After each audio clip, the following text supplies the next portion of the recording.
Example 1. Positive વાક્ય: મહેશે ગીત ગાયું હતું. નેગેટિવ વાક્ય: મહેશે ગીત ગાયું ન હતું.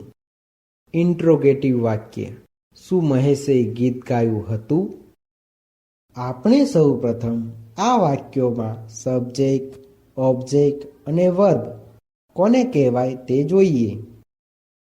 આ વાક્યમાં મહેશ સબ્જેક્ટ છે, ગીત ઓબ્જેક્ટ છે અને ગાવું વર્બ છે. હવે આપણે ફોર્મ્યુલા પ્રમાણે પોઝિટિવ વાક્યનું અંગ્રેજી વાક્ય બનાવતા શીખીશું. સબ્જેક્ટ એટલે કે મહેશ. મહેશનું અંગ્રેજી મહેશ થાય છે. બધા સાથે હેડ વપરાતું હોવાથી હેડનું હેડ. વર્બ એટલે કે ગાવું. ગાવુંનું અંગ્રેજી સિંગ થાય છે. પરંતુ પરફેક્ટ પાસ્ટ ટેન્સના એક્ટિવ વોઇસના વાક્યોમાં ક્રિયાપદનું ભૂતકૃદન થતું હોવાથી સિંગનું ભૂતકૃદન સંગ થાય છે. ઓબ્જેક્ટ એટલે કે ગીત. ગીતનું અંગ્રેજી સોંગ થાય છે.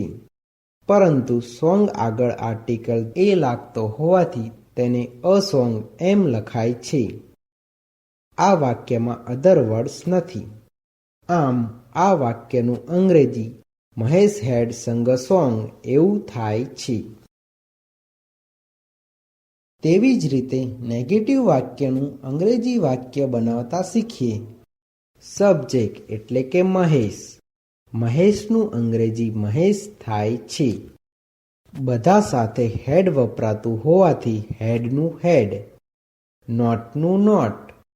વર્બ એટલે કે ગાવું. ગાવુંનું અંગ્રેજી સિંગ થાય છે.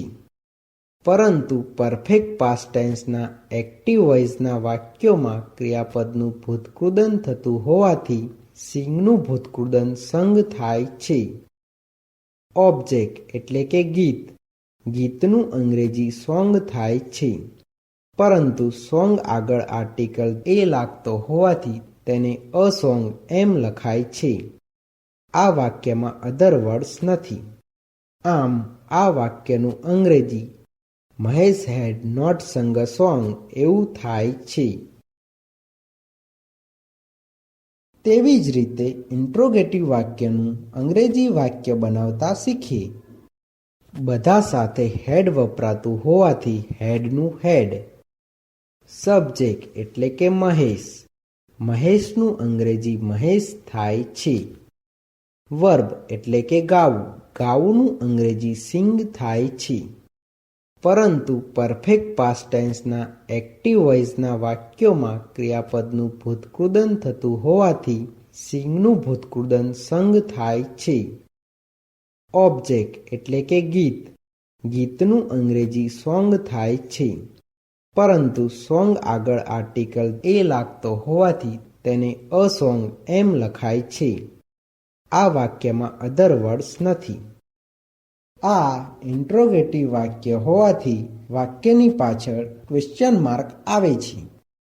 આમ આ વાક્યનું અંગ્રેજી હેડ મહેશ સંગ અ સોંગ એવું થાય છે.